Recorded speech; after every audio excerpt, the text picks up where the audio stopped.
ایک مرتبہ اللہ کے رسول صلی اللہ علیہ وسلم نے حضرت عمر رضی اللہ تعالیٰ عنہ سے پوچھا کہ اے عمر، تم مجھ سے کتنے محبت کرتے ہو؟ حضرت عمر رضی اللہ تعالیٰ عنہ نے جواب دیا کہ دنیا کے اندر جتنی چیزیں ہیں سب سے زیادہ میں آپ سے محبت کرتا ہوں سوائے اپنی جان کے۔ اللہ کے رسول صلی اللہ علیہ وسلم نے فرمایا عمر، اپنی جان سے بھی زیادہ تم مجھ سے محبت نہیں کرتے ہو؟ حضرت عمر رضی اللہ تعالیٰ عنہ نے جواب دیا کہ اللہ کے رسول، ہم اپنی جان سے بھی، اپنی جان سے بھی زیادہ آپ سے محبت کرتے ہیں۔ تب اللہ کے رسول صلی اللہ علیہ وسلم نے فرمایا عمر، تم اطاعت کے اس مقام پر ابھی پہنچے ہو کہ تم کہہ رہے ہو کہ اپنی جان سے بھی زیادہ میں آپ سے محبت کرتا ہوں۔ تو یہ ہے محبت۔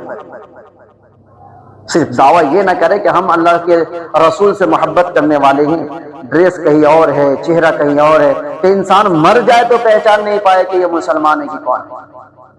مرنے کے بعد بہت سارے ایسے جگہ جہاں مرنے کے بعد نہ پہچان میں آنے کی وجہ سے مسلمانی کو جلا دے رہا ہے۔ کیوں؟ کیونکہ ہم نے اپنے نبی کے سنت کو چھوڑ دیا ہے، اپنے نبی کی سنت کو اپنی زندگی میں نہیں اختیار کیا ہے، اس لیے کوئی پہچان نہیں پاتا۔ ایک بدوی صحابی پہلی مرتبہ اللہ کے رسول صلی اللہ علیہ وسلم کو دیکھا، پہلی مرتبہ اس حالت میں کہ اللہ کے رسول صلی اللہ علیہ وسلم کے جو کرتا تھے اس کرتا کے بٹن کھلے ہوئے تھے۔ وہ صحابی پوری زندگی، وہ صحابی کبھی اپنے کرتے کے بٹن کو بند نہیں کیا۔ کیوں؟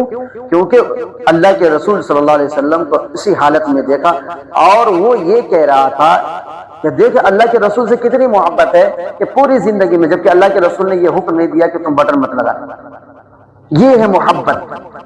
اور اسے قل ان کنتم تحبون اللہ فاتبعونی یحببکم اللہ ویغفر لکم ذنوبکم واللہ غفور رحیم، کہ اللہ سے اگر تم محبت کرتے ہو تو رسول کی اطاعت کرو، اور رسول کی تم اطاعت کرو گے پھر اللہ تبارک و تعالی تمہارے گناہوں کو بھی معاف فرما دے گا، تمہارے گناہوں کو بھی اللہ تعالیٰ معاف فرما دے گا رسول سے محبت کرنے کی وجہ سے۔